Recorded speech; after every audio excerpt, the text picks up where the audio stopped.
Good morning and अस्सलाम वालेकुम everyone. Today is over second day in Istanbul और सुबह सुबह हम लोग उठ गए हैं। सुबह सुबह तो नहीं, खैर 8 बज गए हैं। अब काफ़ी उठते उठते हमें टाइम हो गया था बिकॉज़ रात को इस्तिक़लाल स्ट्रीट में जो माहौल था, जो रश था, उसकी वजह से हमें बज गए थे रात को सोते सोते 1 बज गया था आलमोस्ट। और सबसे अच्छी बात यह है कि इस्तांबुल शहर में रात 12 साढ़े 12 तक भी इनकी जो मेट्रो है, ट्राम वगैरह चलती रहती है।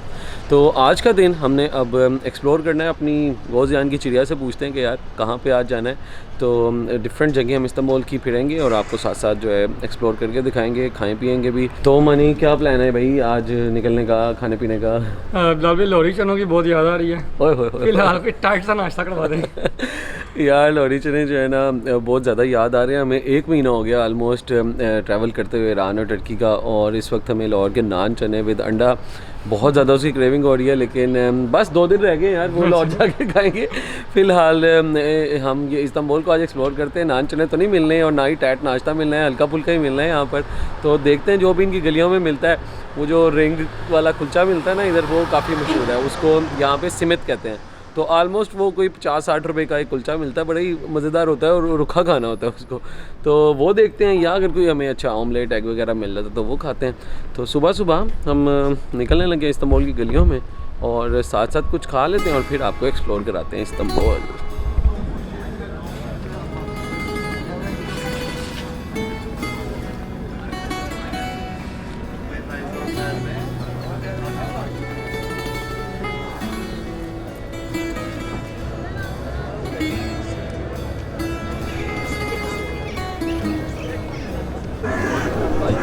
Questa è una lavorazione, no? È l'uomo.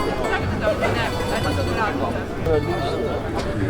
Orijinal. Burası abi 1 numara burada.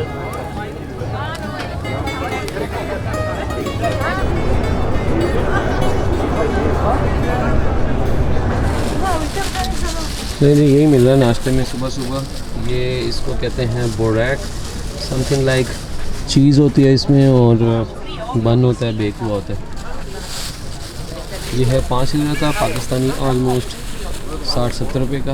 और ये है इनके बोरैक फ्रेश, Normal, taze. नॉर्मल ताज़ा। Yes. ये सेम यही था,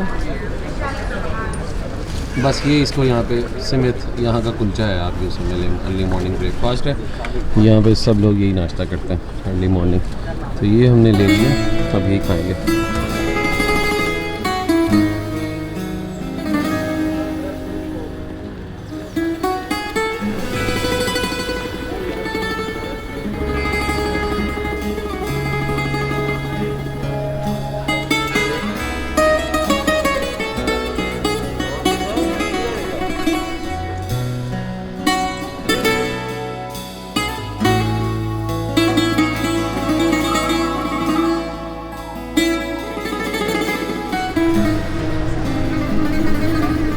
तो इस्तांबुल की गलियों में चलते फिरते अपना ब्रेकफास्ट करने के बाद अब जिस जगह के ऊपर मैं ले आया हूँ, ये है इस्तांबुल की सबसे फेमस और सबसे पुरानी हिस्ट्री से रिलेटेड जगह, जिसको आजकल के ज़माने में सुल्तान अहमद स्क्वायर भी कहा जाता है या फातेह एरिया भी कहा जाता है। अगर आप मेरी पीछे देखें तो सबसे हिस्टोरिकल बिल्डिंग जिसको हाया सूफिया कहा जाता है, इस्तांबुल की सबसे बड़ी पहचान अगर कोई चीज़ है जो कि रोमन एम्पायर के दौर से अगर कोई सबसे इंपॉर्टेंट बिल्डिंग है तो वो ये बिल्डिंग है। और अगर आप इसके ऑपोजिट देखते हैं तो दूसरी बिल्डिंग है जिसको कहा जाता है ब्लू मॉस्क। तो सबसे पहले मैं आपको थोड़ी सी इसकी हिस्ट्री बता देता हूँ, इस्तांबुल की भी और फिर स्पेशली इस बिल्डिंग से रिलेटेड भी। तो ये पीछे जो आपको डोम नज़र आ रहा है, इसका नाम है हाया सूफिया। हाया सूफिया का ग्रीक में मतलब होता है होली विजडम। तो हज़रत ईसा के तकरीबन 350 साल बाद जब रोमन एम्पायर ने क्रिश्चियनिटी को कबूल कर लिया तो रोमन एम्पायर का किंग जिसका नाम कॉन्स्टेंटीन था, उसने इस शहर को आबाद किया और इस शहर का नाम उसके अपने नाम के ऊपर कॉन्स्टेंटिनोपल रख दिया गया, जिसको अरबी में कुस्तुनतुनिया भी कहा जाने लगा। तो इस शहर को क्योंकि क्रिश्चियनिटी का हब बनाना था और ये कैपिटल बन गया रोमन एम्पायर का, इसके लिए इन्होंने यहाँ पे ये एक बहुत बड़ा चर्च बनाया जिसको हाया सूफिया का नाम दिया गया। इस चर्च को अगर आप देखेंगे 360 AD के अंदर बना और काफ़ी फ़ौजों ने इस्तांबुल को या कॉन्स्टेंटिनोपल को फ़तह करने के लिए हमले किए। उसके अंदर ये बिल्डिंग बार बार गिरती रही, टूटती रही, दोबारा बनती रही, लेकिन जो इस वक्त आपको नज़र आ रही है बिल्डिंग बनी हुई, ये 537 AD के अंदर बनी। यानी आप यूँ समझ लें कि हमारे नबी करीम सल्लल्लाहु अलैहि वसल्लम के पैदाइश से भी आलमोस्ट 30-40 साल पहले की ये बिल्डिंग है जो आपको आज इस हालत में नज़र आ रही है। तो आपको इस वक्त जो इसके मीनार नज़र आ रहे हैं, ये मीनार तो बने बाद में, पहले सिर्फ़ और सिर्फ ये एक चर्च हुआ करता था। और सबसे बड़ा इस इलाके का, इस रोमन एम्पायर का सबसे बड़ा डोम वाला चर्च और सबसे बड़ी गैदरिंग इस हॉल में हुआ करती थी। तो अब हम इसके हाया सोफिया के अंदर चलते हैं, आपको थोड़ा सा इसका इंटीरियर दिखाते हैं और उसके बाद फिर हम चलेंगे इसके सामने ब्लू मॉस्क की तरफ।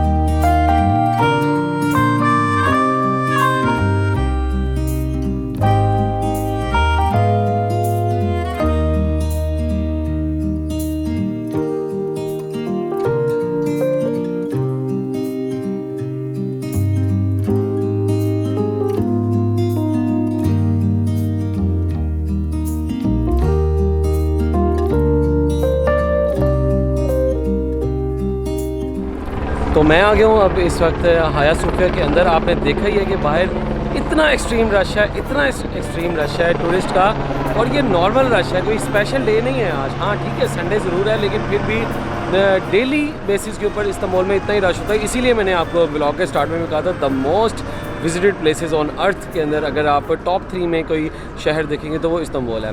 एनीवेज़, बड़ी मुश्किल से बहुत लंबी लाइन में लगने के बाद मैं हाया सोफिया के अंदर आया हूँ और अब ज़रा खामोशी से आपको अंदर के शॉट्स दिखाता हूँ, जिसमें आपको थोड़ा सा क्रिश्चियनिटी का चर्च वाली फीलिंग भी आएगी, और साथ जब मुसलमानों ने इसको फ़तह कर लिया और इसको जब मस्जिद में तब्दील किया गया, आपको वो वाली फीलिंग भी आएगी।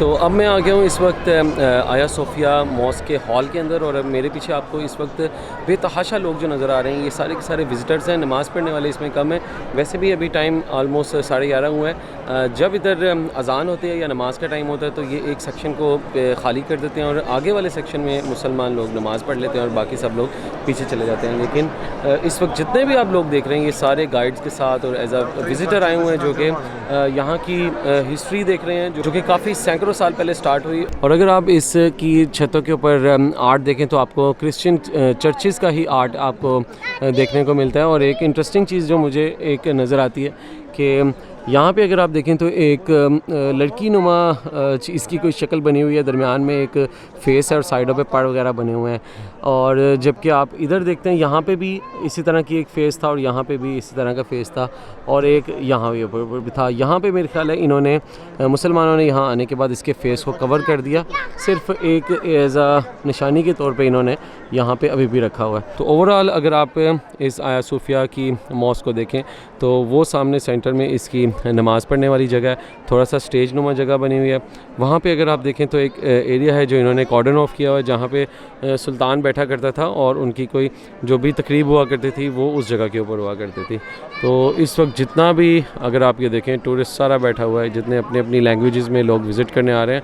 और जैसे मैंने आपको बताया था कि इस्तांबुल में सबसे ज़्यादा अगर विजिटेड कोई प्लेस है तो उसका नाम हाया सोफिया ही है। तो अभी अगर आप चारों तरफ देखें तो अल्लाह, मोहम्मद, चारों खुलफाए राशिदीन और हसन हुसैन, इन सब के जो है वो बड़े बड़े बोर्ड लगे हुए हैं ताकि उससे इस्लामिक टच आ जाए। बाकी जो ऊपर पिलर्स वगैरह अगर आप देखें तो वो प्योर एक चर्च की जो है वो लुक देते हैं।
इस्तंबुल की जो जोग्राफिक लोकेशन है, अगर आप इसको देखें तो इसके almost half of the Istanbul को पानी ने कवर किया और बाकी सारी जगह इसे खुशकी की है। तो इसकी इस जोग्राफिकल लोकेशन की वजह से ये शहर की इंपॉर्टेंस इतनी ज़्यादा थी कि शुरू ही से हर एक ने इस शहर के ऊपर कब्ज़ा करने की और हमला करने की कोशिश की कि इस शहर का जो कब्ज़ा है वो उसके हाथ में आ जाए।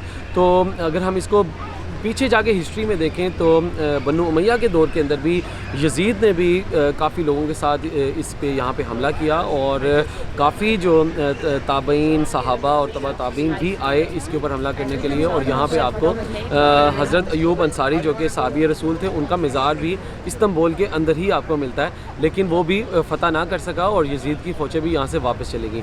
उसके बाद बनु अब्बास का पीरियड आया, बनु अब्बास ने भी कोशिश की इसको फ़तह करने की, लेकिन वो भी कामयाब नहीं हुआ। उसके बाद 12वीं सदी के अंदर ऑटोमन एम्पायर आ गई, सल्तनत उस्मानिया। इसके भी सब सुल्तान ने कोशिश की किसी तरह हमें कॉन्स्टेंटिनोपल यानी कि कुस्तुनतुनिया के ऊपर कब्ज़ा मिल जाए, लेकिन वो नहीं कर सका। छठा जो सुल्तान था जिसका नाम मुराद II था सल्तनत उस्मानिया का, उसने सबसे ज़्यादा हमले किए और उसकी शदीद ख्वाहिश थी कि उसने अपनी ज़िंदगी में इसको फ़तह करना है, लेकिन अनफॉर्चुनेटली वो भी मर गया। सुल्तान मुराद II के मरने के बाद फाइनली जब उसका बेटा आया सुल्तान महमद II, उसने फिर इसके शहर के ऊपर हमले करने शुरू किए और 50 दिन तक वो हमले करता रहा और जून 1453 के अंदर फाइनली जो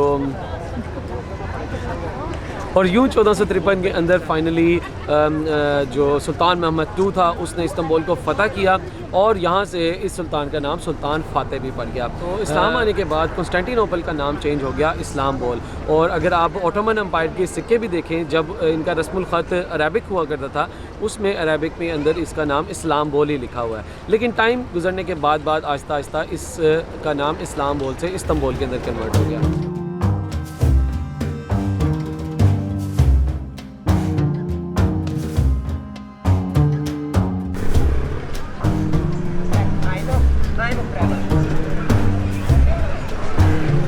तो इस्तंबुल की नेक्स्ट जगह पे अब लोग हम वॉक करते हुए आ गए हैं सुल्तान अहमद स्क्वायर से। उसकी बैक साइड के ऊपर और आपको पीछे नज़र आ रही है यहाँ की फेमस मॉस्क जिसको ब्लू मॉस्क कहा जाता है, बिल्कुल हाया सोफिया के ये ऑपोजिट बनी हुई है और ये बनाई थी सुल्तान अहमद ने जो कि ऑटोमन एम्पायर का सुल्तान। इसकी कंस्ट्रक्शन की डेट है 1609।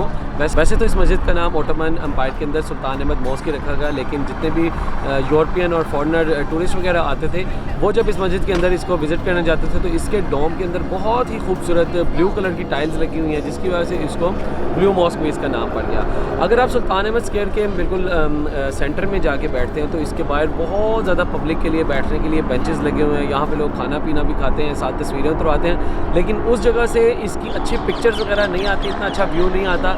लेकिन अगर आप इसकी थोड़ा सा चल के बैक साइड के ऊपर आएँ और मेरे पीछे देखें तो बहुत ज़बरदस्त यहाँ पर इसका व्यू नज़र आता है।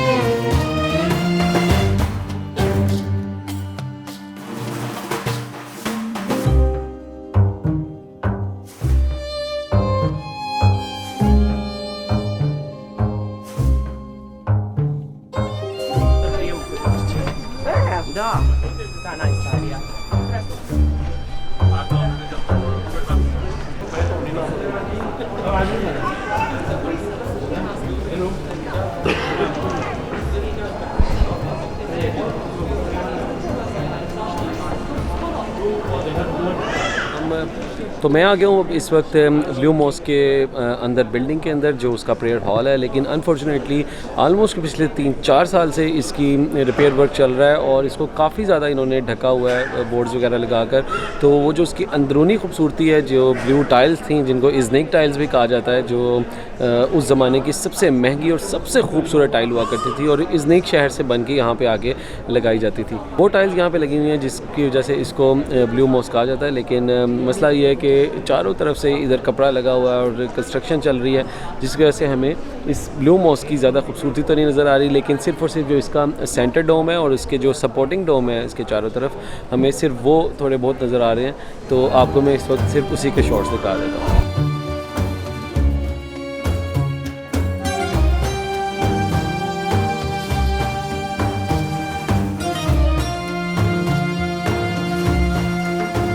ऑलराइट जी, तो सुल्तान अहमद स्क्वायर के अंदर हमने आया सोफिया विज़िट कर लिया है और ब्लू मॉस्क को भी कुछ ना कुछ कवर कर ही लिया है। तो अब हम नेक्स्ट जिस जगह के ऊपर जाएंगे वो है इस्तांबुल की एक और ही बहुत ही फेमस जगह जिसका नाम है टॉपकापी पैलेस। टॉपकापी पैलेस वैसे तो ओटोमन एम्पायर के अंदर बनाया गया, लेकिन आज इसकी इंपॉर्टेंस इसलिए है कि इसके अंदर मुसलमानों के नबी करीम सल्लल्लाहु अलैहि वसल्लम की जितनी भी ज़माने की नवादरात हैं, उनकी पर्सनल यूज़ की चीज़ें हैं, खुलफाए राशिदीन की तलवारें हैं और हज़रत इब्राहीम की, हज़रत यूसुफ़ की, उन सब की यूज़ की जितनी भी चीज़ें हैं वो इसके अंदर पड़ी हुई हैं। और ना सिर्फ ये बल्कि हज़रत उस्मान के दौर के अंदर जो कुरान मजीद लिखा गया था हाथ से, उसके भी जो ओरिजिनल नुस्खे हैं, हमारा सबसे पुराना कुरान मजीद, वो भी टॉपकापी पैलेस के अंदर ही पड़े हुए हैं। उसकी वजह यह है कि मक्का और मदीना जो है वो ओटोमन एम्पायर के अंडर ही आता था और 1923 के अंदर जब टर्की बना और सऊदी अरब अलहदा हो गया तो जितनी भी सल्तनत उस्मानिया के पास चीज़ें पड़ी थी वो सब यहाँ पे इस्तांबुल के अंदर ले आए और वो अब टॉपकापी पैलेस में पड़े हैं। तो जल्दी से चलते हैं। थोड़ा सा इशू ये है कि टॉपकापी पैलेस में कैमरे की इजाज़त नहीं है, तो मैं कोशिश करूँगा कि अपने छोटे कैमरे के थ्रू कुछ ना कुछ चीज़ें आपको दिखा सकूँ, कुछ ना कुछ बोल सकूँ, आपको दिखा सकूँ, बिकॉज़ हर कोई इस म्यूज़ियम में आ नहीं सकता, लेकिन कोशिश मैं करूँगा कि कुछ ना कुछ चीज़ें आपको दिखा सकूँ और फिर आपको नेक्स्ट जगह के ऊपर लेके जाऊँगा।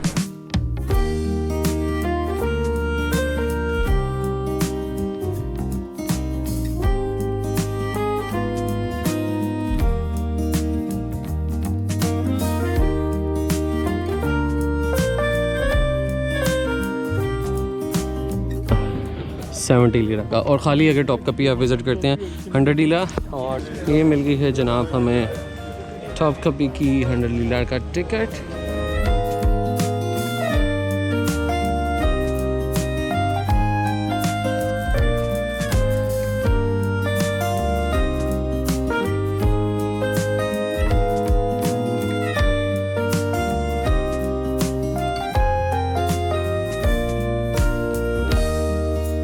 अब ये है वो गोल्डन थ्रोन जहाँ पे जब किसी को बादशाह बनाया जाता था सल्तनत उस्मानिया में, तो इस सोफ़े पे बिठाया जाता था, गोल्ड का बना हुआ और इसमें ग्रीन कलर के कुछ हीरे लगे हुए हैं। तो जनाब ये है मुल्तज़म के ताले जो कि सल्तनत उस्मानिया के अंडर जब होते थे। काबा की जितनी भी कीज़ हैं वो ये हैं।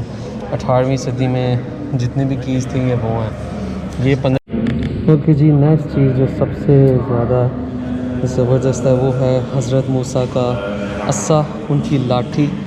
और ये है जनाब हज़रत मूसा की वो लकड़ी की लाठी। वो जो आपको नज़र आ रहा है ये है हज़रत इब्राहीम का सॉसपैन।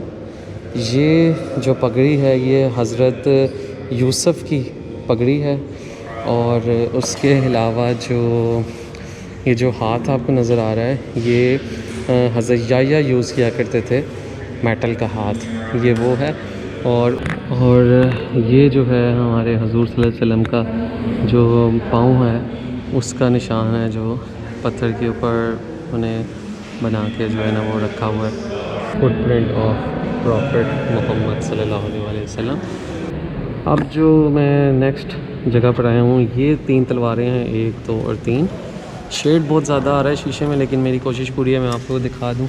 ये है तलवार हज़रत ज़ुबैर इब्न अवाम की, और ये भी जो 2 तलवारें हैं, एक ये है और एक ये है, ये भी 2 सहाबा की तलवारें हैं, लेकिन इसमें नाम नहीं मेंशन किया हुआ इन्होंने कि ये किसकी तलवार है। अम्मार बिन यासिर की तलवार, ये हज़रत अम्मार बिन यासिर की तलवार है। और ये हज़रत जाफ़र की है अहले बैत से। इसमें भी ड्रैगन बना हुआ है और एक चील बनी हुई है। और ये है सैफुल्लाह हज़रत खालिद बिन वलीद की तलवार। और हुज़ूर सल्लल्लाहु अलैहि वसल्लम की दाढ़ी का बाल इसमें पड़ा है। ये इन सब केसेस के अंदर हुज़ूर सल्लल्लाहु अलैहि वसल्लम के बाल पड़े हैं। इसमें हुज़ूर सल्लल्लाहु अलैहि वसल्लम का दांत पड़ा है। और ये वो जो पीछे केस नज़र आ रहा है इसमें हुज़ूर सल्लल्लाहु अलैहि वसल्लम ने कोई लेटर सेंड किया था to Muqawqis the chief of किप्ती ट्राइब। और यहाँ पे भी इन सब में हुज़ूर सल्लल्लाहु अलैहि वसल्लम के बाल मुबारक जो हैं वो इन्होंने सेव किए हुए हैं, और वो हुज़ूर सल्लल्लाहु अलैहि वसल्लम की जो है वो स्टैम्प है। और है हज़रत अबू बकर की, और ये जो राइट साइड पे तलवार है ये हज़रत उमर की तलवार है। जनाब ये हैं तलवारें हमारे हज़रत मोहम्मद सल्लल्लाहु अलैहि वसल्लम की। ये सब तलवारें हज़ूर सल्लल्लाहु अलैहि वसल्लम की हैं जो हम अक्सर तस्वीरों में देखते हैं, वो यहाँ पे इन्होंने रखी हुई हैं। और सबसे ऊपर जो है वो हज़ूर सल्लल्लाहु अलैहि वसल्लम का जो है वो तीर कमान है वो पड़ा हुआ। और यहाँ पे जो आपको नज़र आ रही है, आपके लेफ़्ट साइड पे हज़रत उस्मान की तलवार, और राइट साइड पे आप देखें जो सबसे बड़ी और सबसे चौड़ी तलवार है, ये है हज़रत अली की तलवार।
All right ji, ladies and gentleman, आपको काफ़ी हिस्ट्री भी दिखा दी है इस्तांबुल की। 2-3 जगह मैंने आपको घुमा दी हैं। भूख अब शदीद लगने लगी थी, इसलिए हम इधर ही इस्तांबुल की खूबसूरत गलियों में से वॉक करते हुए आ गए हैं एक स्ट्रीट रेस्टोरेंट के अंदर। और यहाँ पे हमने 2-3 चीज़ें ऑर्डर की हैं। नाम काफ़ी मुश्किल थे, टर्किश आते हैं तो जब चीज़ बन के आ जाती है, सर्व होती है, तो फिर आपको थोड़ा सा दिखाते भी और उनका नाम वगैरह भी बताते हैं। एक तो खैर हमने मार्गरीटा पिज़्ज़ा मंगवाया, तो अपनी जो पाकिस्तानी तलब है चीज़ की वो थोड़ी पूरी हो जाए, और एक हमने इनका टर्किश स्टाइल की कोई चीज़ मंगवाई है, तो वो खाएँगे और फिर मैं आपको अगली जगह के ऊपर लेके जाऊँगा।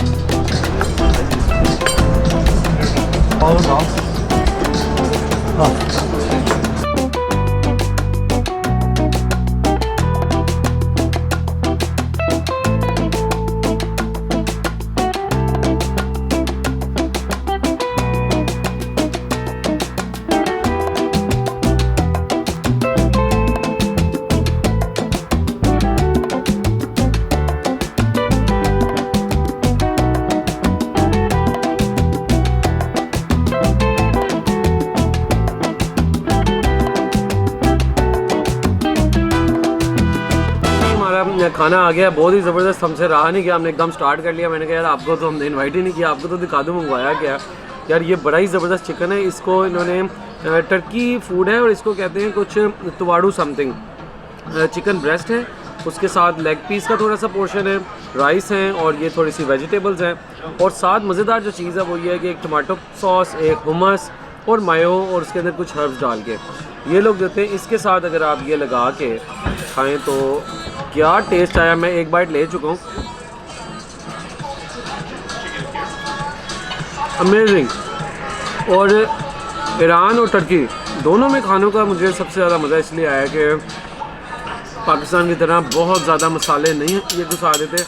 हम लोगों का तरीका ये है कि हम लोग खाने के इतने ज़्यादा मसाले डाल देते हैं कि चीज़ का अपना टेस्ट ख़त्म हो जाता है और सिर्फ मसालों का टेस्ट आ रहा होता है, और उसके बाद हम सूसू कर रहे होते हैं और 7 बोतलें पी रहे होते हैं।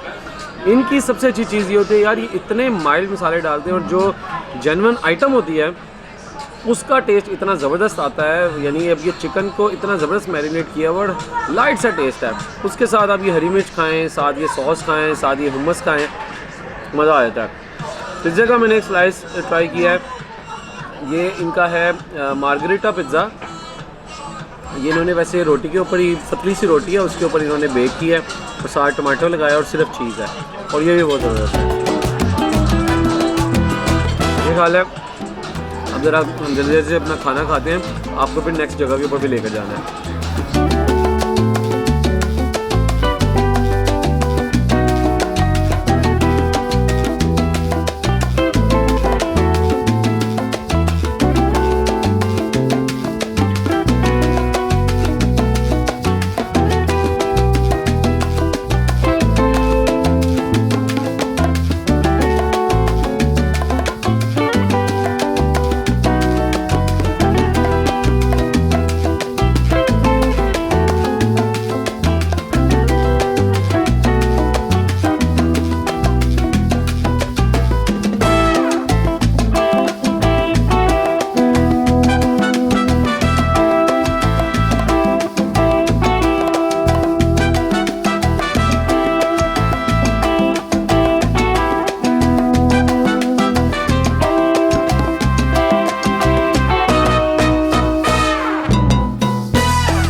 इस्तांबुल के ओल्ड एरिया से अब मॉडर्न एरिया में जाने के लिए आपको एक ब्रिज क्रॉस करना पड़ता है जिस जगह का नाम है इमिनोनो, और यहाँ आपको सैकड़ों की तादाद में लोग फिशिंग करते हुए नजर आएंगे।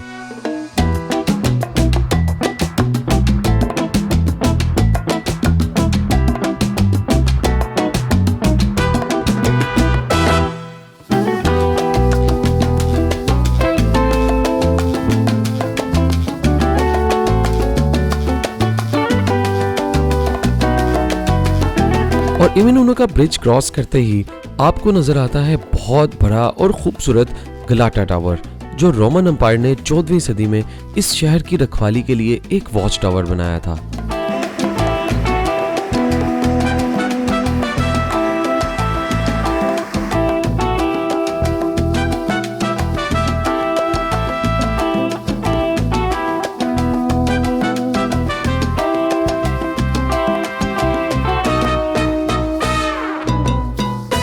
और गलाटा टावर से ही स्टार्ट हो जाती है इस्तकलाल स्ट्रीट।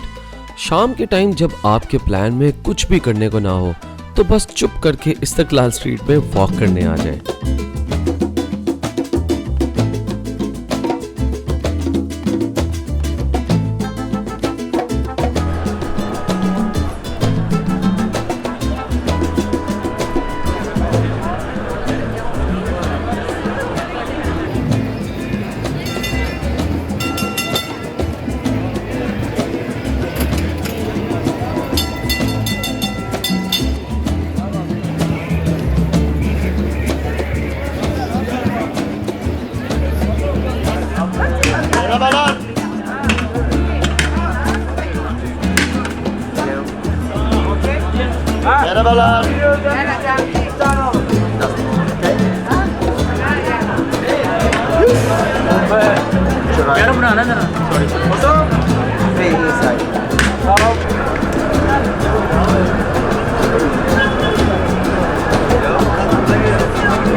जी फाइनली हम लोग इस्तांबुल का डे एंड कर रहे हैं एक बोट ट्रिप के साथ। हम लोग इस वक्त बहुत ही खूबसूरत डिनर बोट के अंदर आ गए हैं जिसमें थोड़ी सी डांस परफॉर्मेंसेज हैं टर्किश कल्चर की, और साथ एक मज़ेदार टर्किश डिनर ये लोग सर्व करते हैं। तो ये ट्रिप तो है ऑलमोस्ट 3 घंटे का। मैं आपको सिर्फ इसकी थोड़ी सी हाईलाइट्स दिखाऊंगा, और आपने अगर ये ट्रिप करना हो तो definitely you can book your trip through gozean.com, और ज़रूर आएँ टर्की और ये ट्रिप ज़रूर एंजॉय करें। One of the best trip of Turkey है। तो अभी थोड़ा सा हम खाना शाना खाते हैं, ट्रिप एंजॉय करते हैं, और फिर हमारा हो जाएगी यहाँ पे टर्की की सीरीज़ ख़त्म।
That was end of our Pakistan to Iran and Turkey series. बड़ा मज़ा आया आज हमें पूरे इस्तांबुल को एक्सप्लोर करने का, और पूरा जो पाकिस्तान से हमारा सफ़र स्टार्ट हुआ था ईरान और फिर पूरा टर्की वो आज हुआ यहाँ पे ख़त्म। आई होप आपको ये सीरीज़ पसंद आई होगी।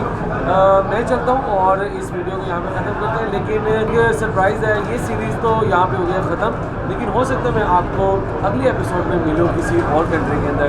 तब तक इंतज़ार कीजिएगा और फॉलो करते रहेगा मेरे चैनल को बीइंग अ ट्रैवलर।